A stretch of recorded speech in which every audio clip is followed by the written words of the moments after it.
It's a Tuesday night, you open your banking app. Not because you need to, just out of the quiet compulsion that develops when money is a low-grade anxiety that never fully goes away. Decent salary, 401k going in, credit card paid off every month. You're doing everything right. And the number on the screen looks almost exactly like it did 3 months ago. Not dramatically worse, just hovering.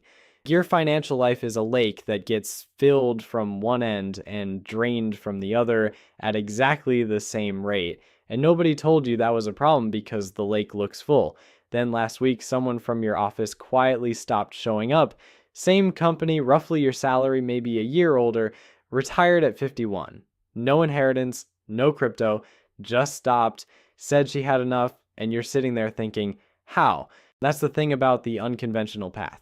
It's invisible until it isn't. This video is about the gap, what creates it, and what it costs to keep following the advice everyone called responsible. My name is Nick, and I've spent way too much time studying why two people can follow the same general life script and end up in completely different financial realities. If you've ever done everything you were supposed to do and still felt like something wasn't adding up, subscribe and hit that like button, because today we are going line by line through the conventional money playbook. And the math on some of this is going to be uncomfortable. I'm not a financial advisor. This isn't financial advice. I'm just someone who finds the numbers genuinely alarming and thinks you should see them too. Let me introduce you to two people. Nina is 32. She did everything she was told. Steady job, bought a house at 28 because her parents told her renting was throwing money away, drives a 2024 Honda Pilot at $687 a month. Has a financial advisor named Greg who calls twice a year to reassure her she's on track. Saves about 10% overall, pays off her travel rewards card every month because that's what financially responsible people do. She's not reckless, she's not ignorant, she has genuinely tried to do the right things. Ian is also 32, almost exactly the same salary as Nina, rents an apartment, drives a 2019 Toyota Camry he bought with cash for $14,000. No financial advisor, invests 35% of his income into 3 index funds he set up in an afternoon and hasn't touched since. His friends think he's weird about money. His mom sends him Zillow listings. He says, "I'm good," and doesn't explain further. From the outside, Nina looks like she's winning. She has the house, the advisor, the rewards points, the car with the lane assist, and panoramic sunroof. 30 years from now, Nina will have approximately $952,000 in net worth, mostly home equity she can't spend without selling, and a 401k that generates about $38,000 a year. On expenses that have grown to $75,000 a year, she'll work until 66. Ian will have approximately $3,163,000.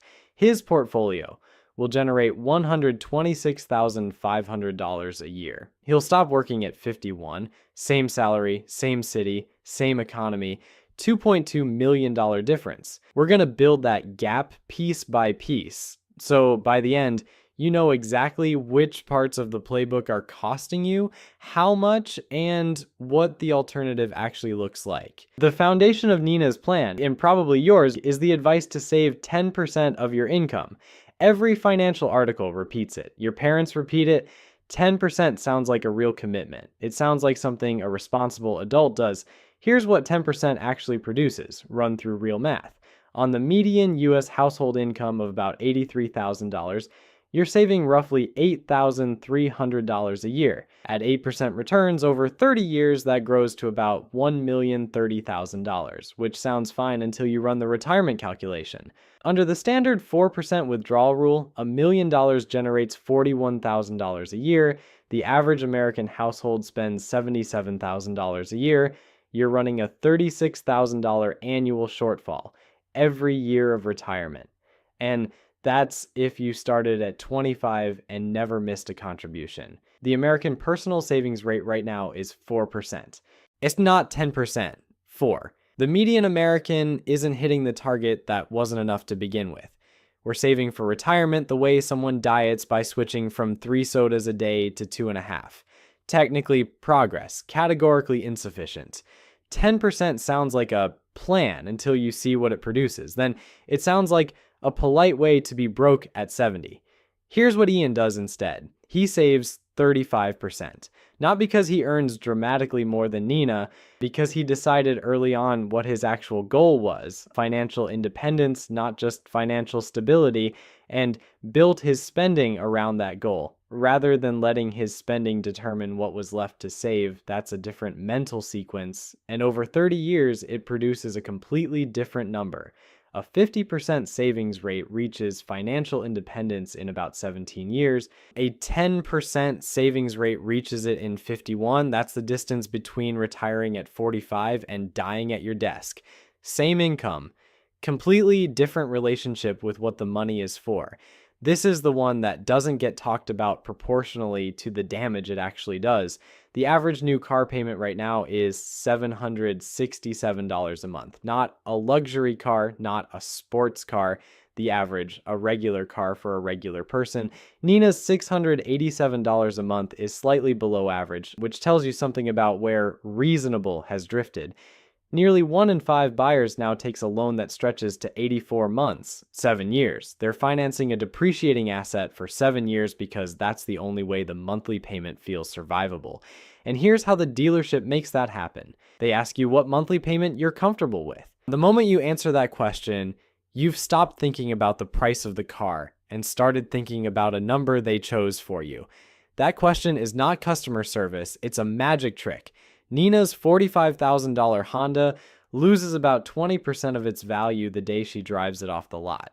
By year 5, it's worth maybe $18,000. She still owes $22,000. She is, in the industry's careful language, upside down, paying on something worth less than she owes. Her options are keep paying, or roll the negative equity into the next loan and restart the clock. Most people roll it over. Then they do it again. It's not a car purchase. It's a subscription to permanent debt, and the product loses value every month. Here's the number that should actually change how you see this. $700 a month invested in an S&P 500 index fund at historical average returns over 30 years becomes approximately $1.58 million. $1.58 million from the car payment. Not one car, the habit. The rolling cycle of financing, trading in, rolling negative equity, repeat. The dealers love the cycle because it creates customers for life. The math says it costs the average person around $1.5 million in compounding. That's not transportation. That's wealth destruction with heated seats and a panoramic sunroof. Ian bought a used Camry for $14,000 cash. His friends thought it was a strange choice for someone with a good salary. They were calculating the wrong thing. Okay, and we've covered the savings rate and the car. But the next one is the one that tends to genuinely surprise people because it's something you've probably been told is the responsible adult thing to do. When you see the actual numbers on it, you're going to have a reaction. Nina bought her house at 28 because her parents told her renting was throwing money away. This is the most durable piece of financial advice in America. It sounds like something your grandparents figured out long before you did. It is also, in many markets in 2026, mathematically wrong. Across the 100 largest US metros, buying a home currently costs 57% more per month than renting an equivalent property. In Los Angeles, 118% more.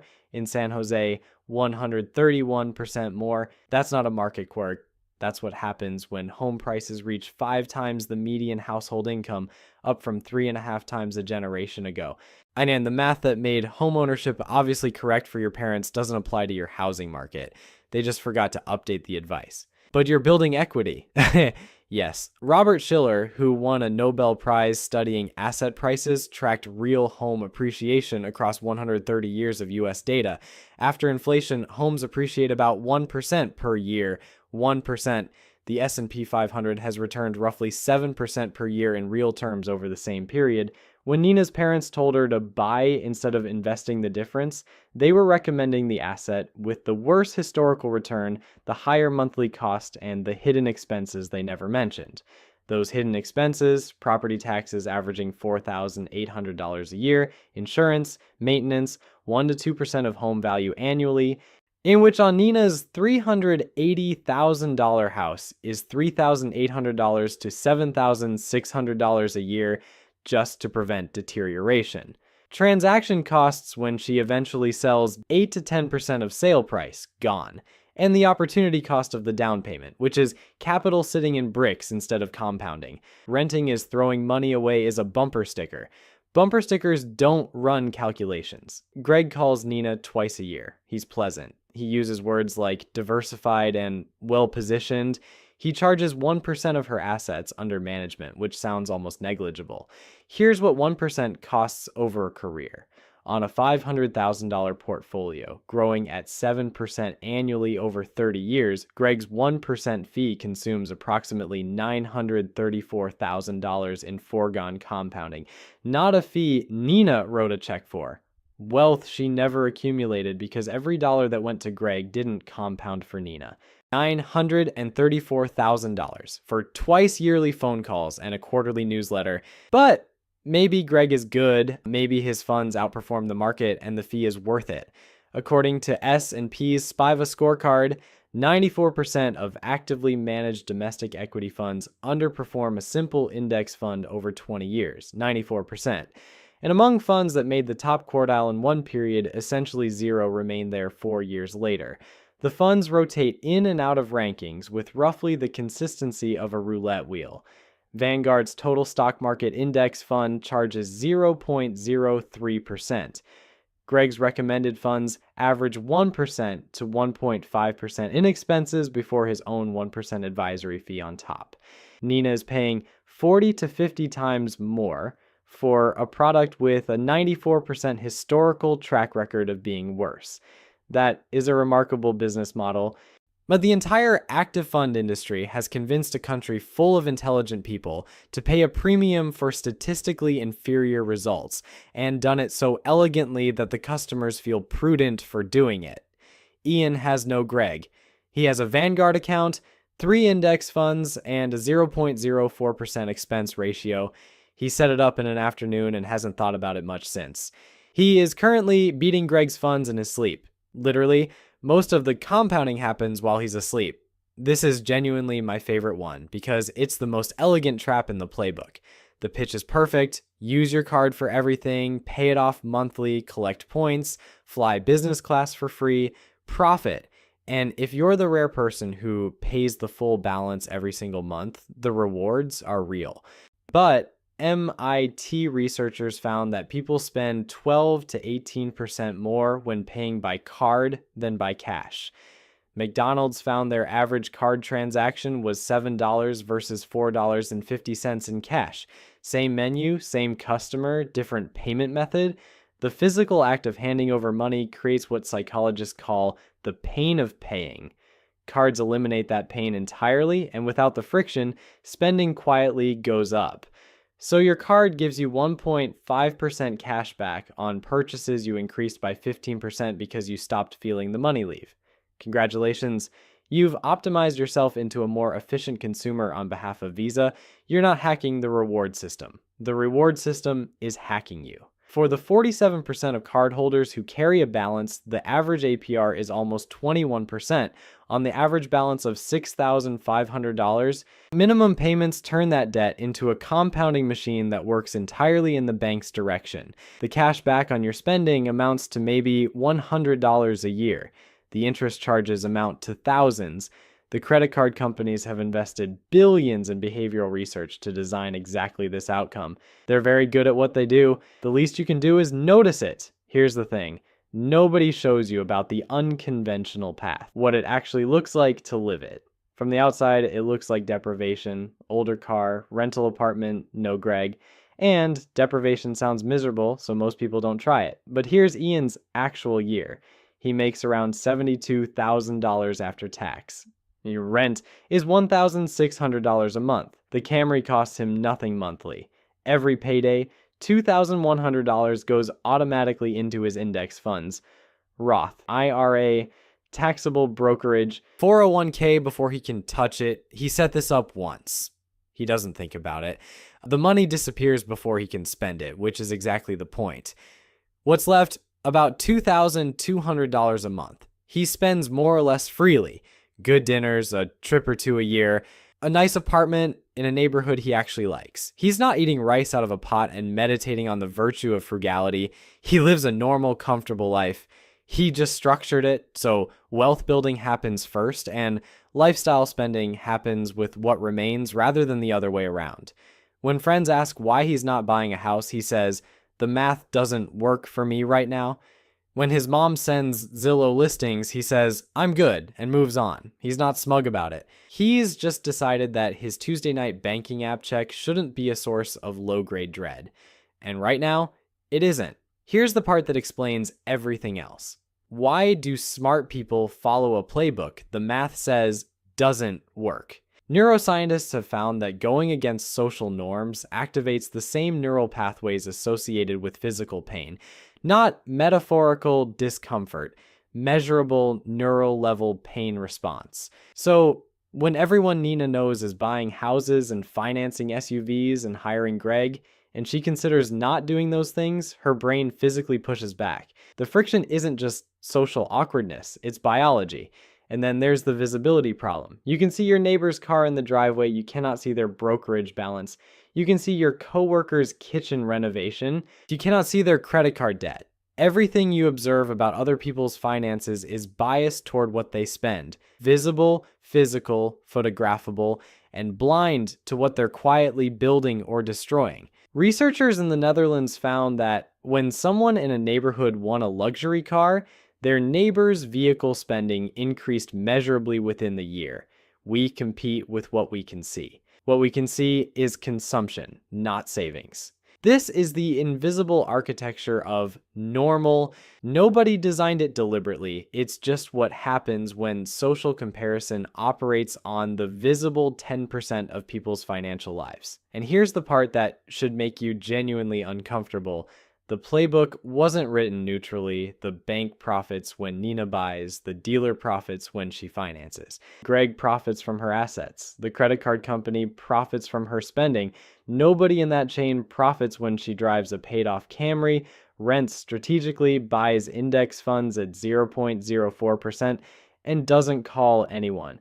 The conventional money playbook is not a public service. It's a business model, like for everyone selling the pieces of it. The unconventional path isn't risky, it just looks risky from the outside. The path Nina is on, ending at 66 with a $38,000 a year retirement income against $75,000 in expenses, that's the one with real risk. Most people just have the risk profiles of these two choices exactly backwards. Let's close the loop. Both 32, both earning around $60,000 when they started, same city, same economy. Nina followed the playbook, saved 10%, paid Greg 1%, AUM in funds averaging another 1% in fees. They financed a new car every 5 or 6 years at around $650 a month. Bought at 28, stretched to the top of her budget. At 55, Nina has approximately $952,000 in net worth, mostly illiquid home equity. Her 401k generates about $38,000 a year. Her expenses have grown to $75,000. She'll work until 66. She is not in crisis. She's not a cautionary tale in any obvious sense. She just doesn't have freedom. She has a job she needs. Ian ignored the playbook, saved 35%, bought index funds at 0.04%, used cars, paid cash, rented until the math said buying made sense, made choices that looked strange and required no real sacrifice other than tolerating his mom's Zillow messages. At 55, Ian has approximately $3,163,000. His portfolio generates around $126,500 a year. He stopped working at 51, not because he won anything, because compounding is patient and doesn't care about social norms, and he let it run for 30 years without interrupting it. $2.2 million, same salary. That is the price of the playbook. The conventional money advice you've been following wasn't designed to fail you. Most of it was built for a different economy. Homes at 3 times your income instead of 5, a 10% savings rate that actually produced a livable retirement, pensions that covered the gap. That world existed. The advice made sense for it. But that world is gone and the advice hasn't kept up. The median 401k balance for Americans aged 55 to 64 is $95,642. That generates about $3,800 a year.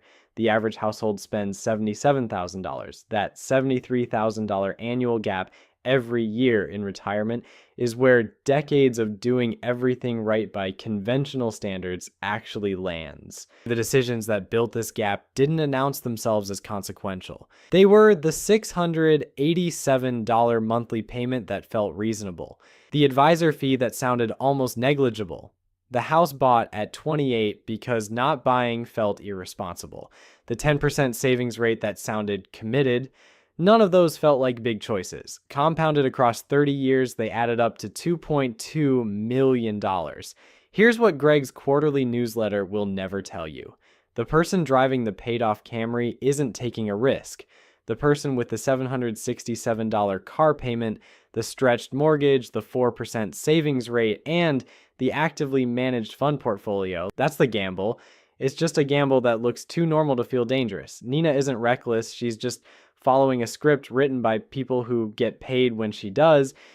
Ian isn't depriving himself. He's just the one whose Tuesday nights are quiet. The only question that matters now is which Tuesday night you want.